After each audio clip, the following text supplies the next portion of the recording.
ये प्रेम जो निराशा में आशा ले आता है। परमेश्वर ऐसे लोगों से आनंदित होता है जो उसका भय मानते हैं और जो उसके कभी ना बदलने वाले प्रेम के ऊपर आधारित रहते हैं। भजन 147:11।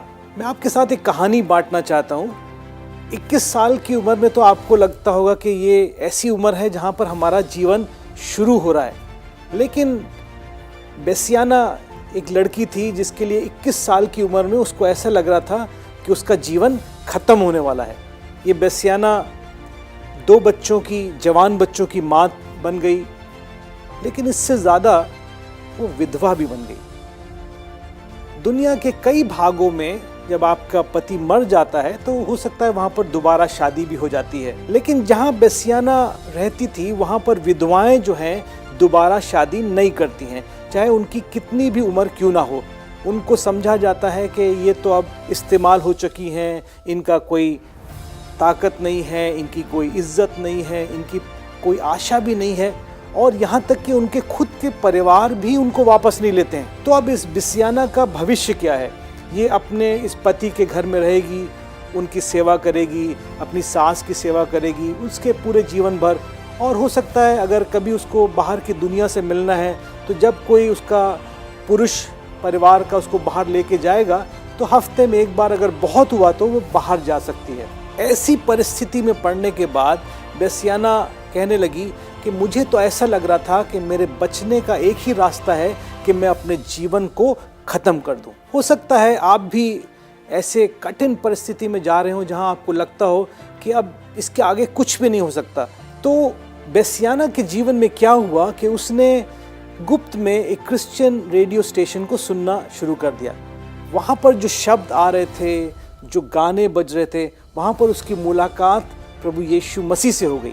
और ऐसा हुआ कि दिन प्रतिदिन वो कहती है कि मुझे लगा कि परमेश्वर का प्रेम मेरे खालीपन में मुझे भरने लगा।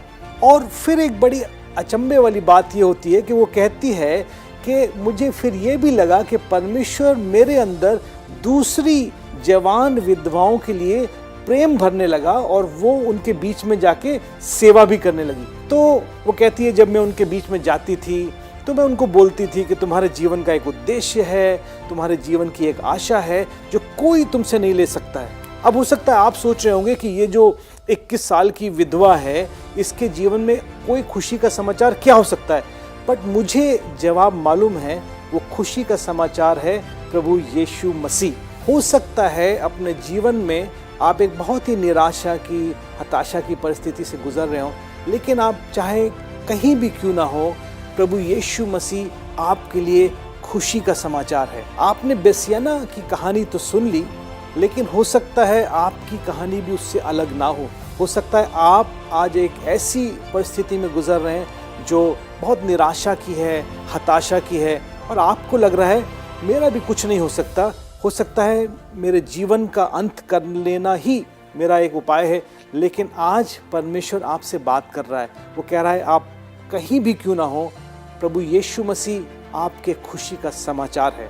जैसे उसने बेसियाना की परिस्थिति को बदल दिया, आज आपकी परिस्थिति को भी उसका प्रेम बदल सकता है। आपके जीवन को अपने प्रेम से भर देगा, आपको बदल देगा, क्योंकि उसका वचन कहता है वो अपने डरने वालों से प्रेम रखता है, और जो उसके कभी न बदलने वाले प्रेम के ऊपर भरोसा रखते हैं और जो उसके ऊपर आशा लगाए रहते हैं, परमेश्वर ऐसे लोगों से प्रेम करता है।